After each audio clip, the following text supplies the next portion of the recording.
Hello and welcome to another episode of the Pod Well Travelled. I'm Stephen Scourfield, the travel editor here at 7 West Media in Western Australia.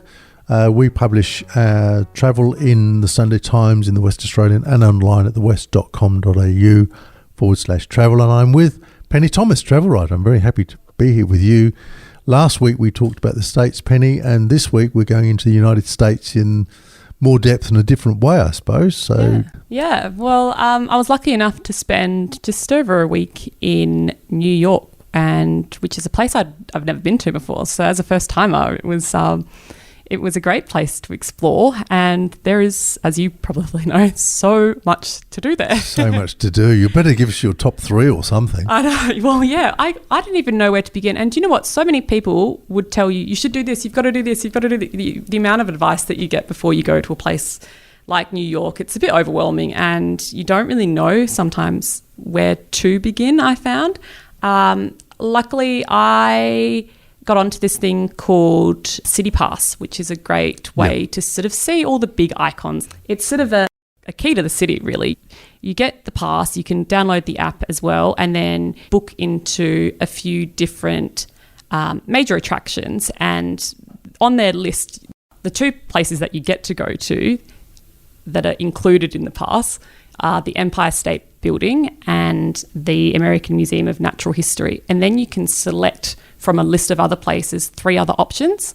So the places that we decided to check out was the Guggenheim Museum, the Top of the Rock at the Rockefeller Center, and the 9/11 Memorial. Yeah, so, good choices. Yeah, you could go on a ferry and you could see the Statue of Liberty. There was lots of other things, but we just knew that there was other things that we were also had in mind to do in New York. So they were the ones that we were doing with City Pass, and it was super easy to use the app, because just because you have the pass doesn't mean you can just rock up to say the Empire State Building and get straight in. There's so many people visiting New York. You've got book to a time. Yeah, reserve your spot. And usually there's some time on that day. You're not going to miss out on a day. There's always lots of slots and everything. So would definitely recommend having a look into that if you're ever traveling in New York. It's just a great way, especially for a first timer like me, to really experience some of the, the things that New York's really known for. So that was wonderful, and a lot of them had great sights that we could, get to the top of the Empire State Building and looking out from there. How good is magical. That? Yeah, it's exactly how the movie said for me. Yeah, it is. And the Top of the Rock there, beautiful building. Yep.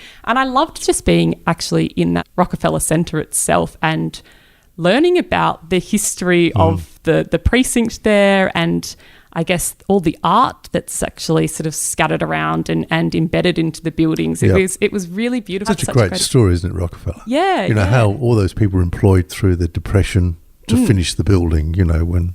Yeah, it's a great story. It's a great part of New York history. And it's still such a vital building, I guess. I think they've got NBC sort of studios working out of there. And it's just, it's a really fun precinct to explore. And I really didn't think that would be so enjoyable, to be honest. I didn't really know what to think about when I heard about, going to the Rockefeller Center, but I was pleasantly surprised. Yeah. And they Top of the Rock is a thing to do for sure. Now, the 9/11, let's ask you about that. Well, we did screw up with this because we had planned to visit 9/11 on a Tuesday, and it's shut on a Tuesday, the memorial.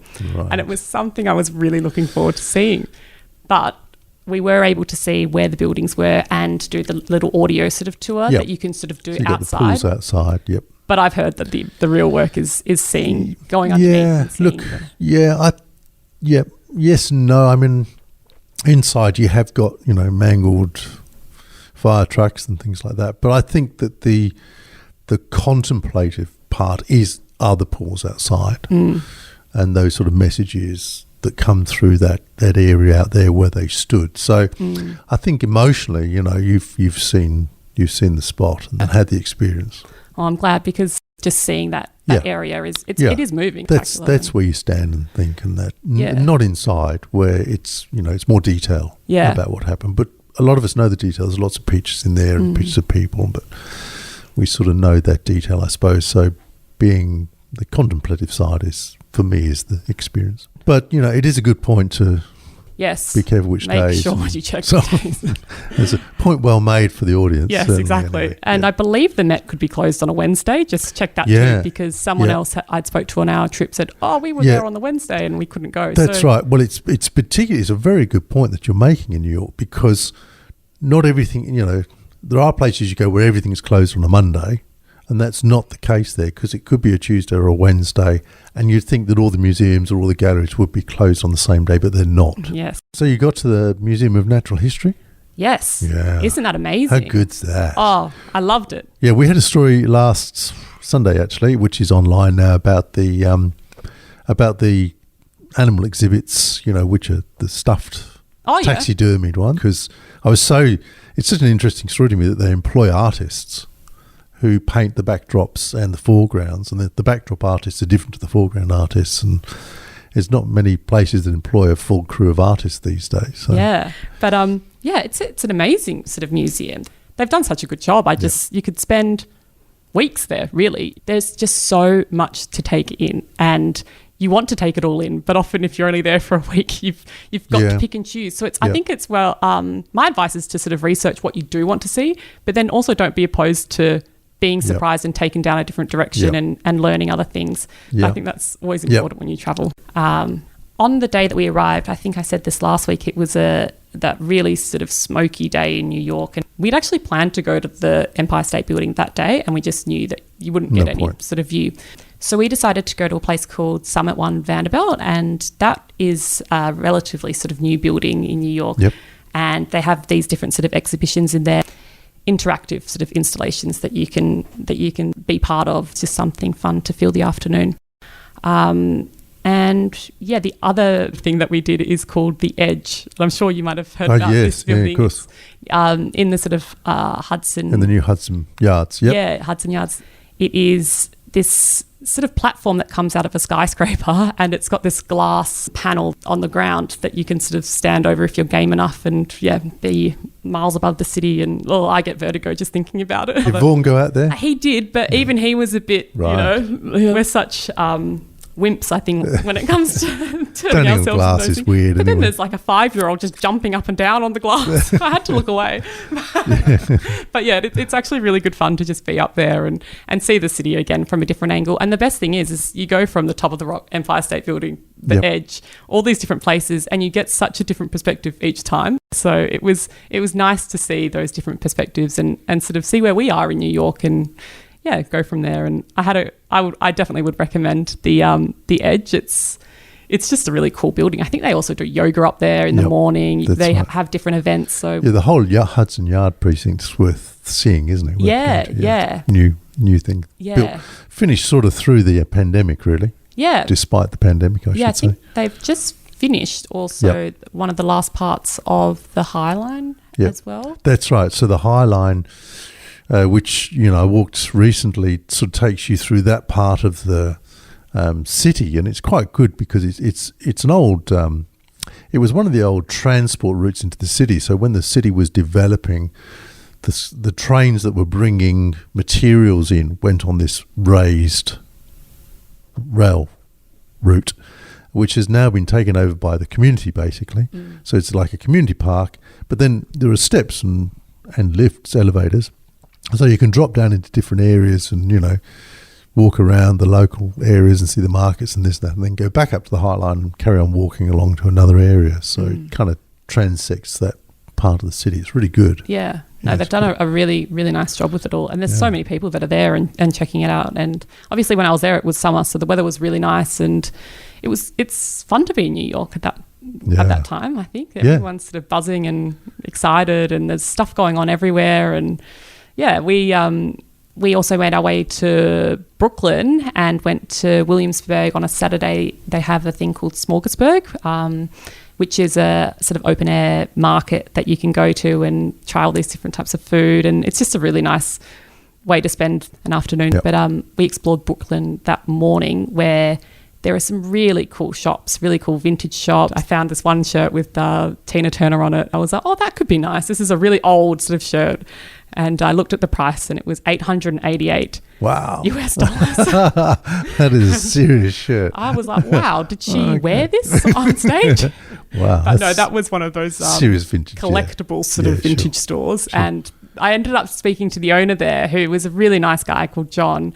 And he had these Air Jordan Nike shoes that were worth $25,000 US. And he said that people offer him, up to $5,000 US for the box, just the box that they come in. Wow. It was, then I sort of realized where I was in this store, and I was like, Vaughn, put it down. Don't touch anything. But it was cool to see that. But then there are a lot of other vintage stores that are much more affordable that you can find some really great bargains as well. Yep. But yeah, and I also did a walking bagel tour in Brooklyn. I learnt a lot about bagels. I thought I knew a lot about, actually I knew I didn't know that much about bagels, but I learnt a lot more than I thought I would end up learning about bagels whilst we were there. It's got a fascinating history. Yeah. Yeah, I'll have to write about that, and you'll have to read about it because it's really impressive. And the person, Sam Silverman, who runs the tour, is just so knowledgeable, and you do get to try all these different bagels. And yeah, the bagel culture in America is very big, and especially in a place like Brooklyn. So yeah, look, that's a good word. I mean, it is interesting, isn't it, that things we think of just as bakery items, it is cultural. It's absolutely part of life there. Yeah, bagel. It's huge. Good. So New York, wow, we've had a good time there. Now, moving around the States. Yes. Just tell us a bit about how you've planned this and how you did that. Yes. Well, I guess actually even in New York, we decided to catch a lot of public transport, and we caught the subways a lot. And then one day we got onto the buses, and I loved the buses. I liked the subways. Subways are easy, but the buses to me in New York are really handy. If you're sort of wanting to go to the Met or go to MoMA or, go up to Central Park, super handy because you get to see what's going on around you. And that's what I really liked about the buses there, and super cheap. I think you just pay for your we got a Metro card, and you just pay, it's like $2 or something. Yep. Just for the whole day. You don't have to it doesn't recharge you or anything like that. So you just get the one ticket and that's it. Doesn't matter how many zones you're going. It's just the flat fee, which is really awesome, I thought. And so I really liked that. I liked the subway systems too. In New York, we found that the taxis were a little bit more expensive than sort of your rideshare sort of things. Yes, so they are. Yeah, that was one thing we did note. But yeah, when we left New York, we decided to get the train to Washington, D.C., which was a really fun way to travel through that part of America. They have the trains run fairly regularly there. Yep. There was a little bit more expensive train that ran maybe 20 minutes before us that would have got to Washington, D.C. maybe an hour faster than the train that we decided to go on. But I'm actually happy that we went with the one that we ended going in.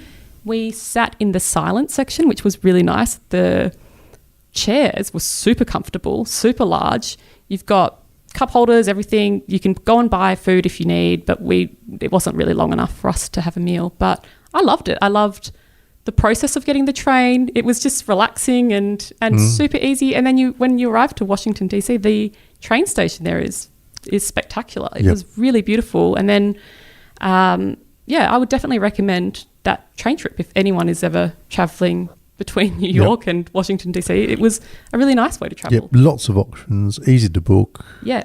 Get your seat. Yep. All that. Yep. So then I was like, let's keep traveling by train throughout all of America. But there aren't as many options to do that in different states. Sure. So we ended up flying from Washington, D.C. to Nashville. And we left on a Saturday, which I probably wouldn't recommend if you are there during the summer school holiday period on a long weekend. Wow. And our flight was leaving at 10:30 from Washington. We decided to get to the airport at around 7:30, and that still, we felt a bit pushed tight for time. Yeah, sure. And that's just because of the weekend that we were there. There was a lot going on, but it is chaos at that. It was just, there was lines going everywhere. There was, all those self-check-in things with no one there to really help you. And one of them goes out of order and then the line gets bigger. It was just stressful. But then you get through, you've got to go through all these other zigzag lines that you have no idea where you're going to get through security. And yeah, it was just a much longer process than I thought would be the case. Yep, it's a good tip. Yeah, there's just so much going on. So then once we arrived into Nashville, the flight itself was fine. That was a great flight. I feel like the chairs are a bit bigger over there than a domestic flight in Australia. You're just pleased to have one. Yeah, that's all. Very much so. But they're also relatively cheap. They don't take too long to get to your next destination. Sure. So it is a super easy way to travel if you want to get somewhere. And that's why they're so busy as well, to be honest. That's right. We picked up a rental car in Nashville, and then we sort of got on our merry way there. And I think I described in the last podcast how the roads sort of varied from the different states and everything like that. The rest of the trip was pretty easy and sort of went well, besides our flight being the flight that we had booked to leave New Orleans. We had booked one at a reasonable time because of our experience at the other airport, where we felt like we didn't have much time. So we didn't want to book a 7 a.m. flight out of New Orleans and then have to get there much earlier, just because we didn't know what the situation would be like at the airport. So we booked a 10 o'clock or 10:30 sort of flight. Unfortunately, that got cancelled or was no longer operating. So they put us on a 5 o'clock flight with a connection to Houston to then go up to Newark, which was exactly what we didn't want to do. But they automatically sort of put you on to the next flight with United over there. So luckily we were able to change that, and we just stayed an extra day and got a reasonable flight. It was pretty much the same flight we had originally, but put on the next day. And that all went fine and seamless. And of course, if you arrive 3 hours early, you then walk straight through. That's how it works. Yeah, the Louis Armstrong Airport there is beautiful and very well organised. That's exactly, the difference, I guess. Sure. There's a lot of people going through Washington, D.C. I think that's just something to note. And it was a Tuesday that we were in New Orleans. So different days, Interesting. But definitely travel on a Tuesday if you are hoping to fly in between the states. So we've got a nice mix of planes, trains and automobiles. Yeah. Haven't we? That's a good way to get around. And obviously your trains, you're very keen on that. Well, we sort of had a bit of a not so good experience at the back end of the trip though. Right. So we had another hire car in Newark, and then we went into Pennsylvania and stayed in Milford, which is a beautiful, beautiful area. But at the end of that, we had to drop our hire car back to the airport at Newark. That was all fine. We're planning on going back to New York, by the way. So we thought we'll get the train because it doesn't take too long, relatively cheap. It really shouldn't be a problem. So we got the SkyTrain to the terminal, which is, I think, 4 stops from the airport. Mm-hmm.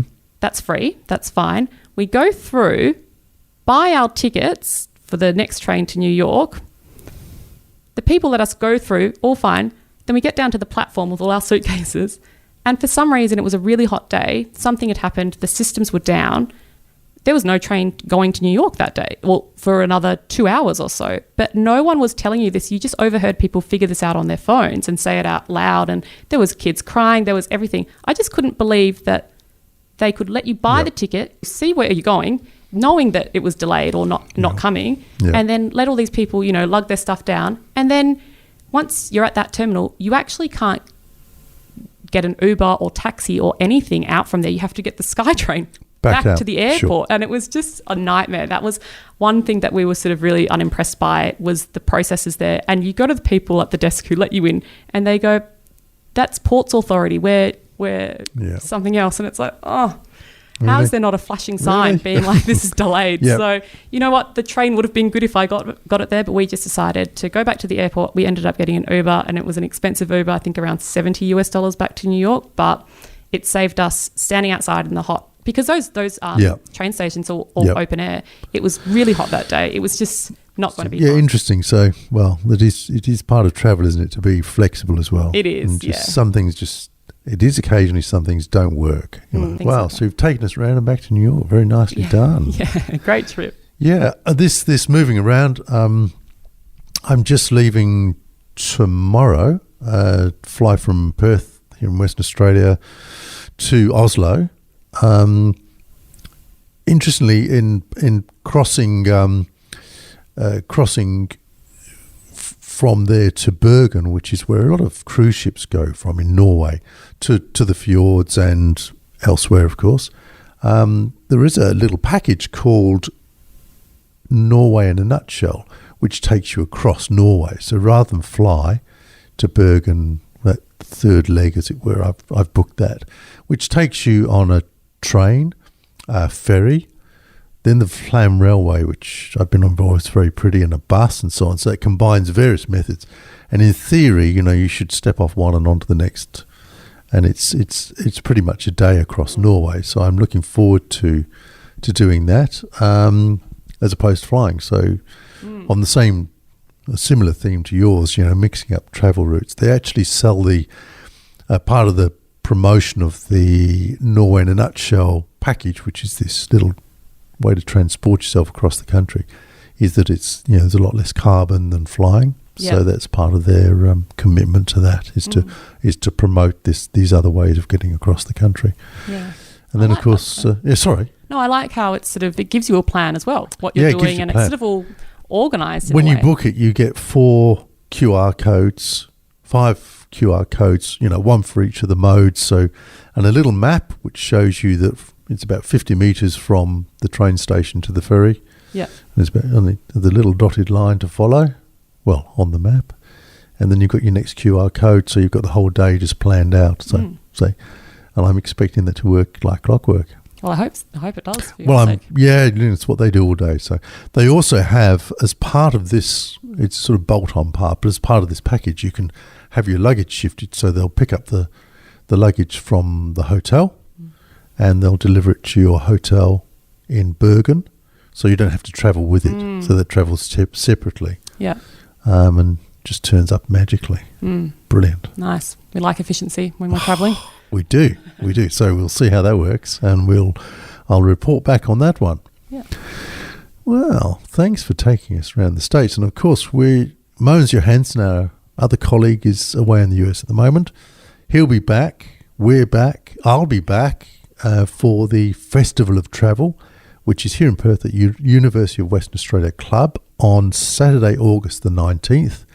We'll all be there taking these stories live. So the sessions there that we've built into that day, we've got 15 sessions which the travel team is putting forward. We've also got 5 major partners who've got rooms full of sessions, information, tips and tricks from them. We have Singapore Airlines, My Cruises, My Holidays, Imagine Holidays, Colette as those partners. We've then got about another 30 exhibitors.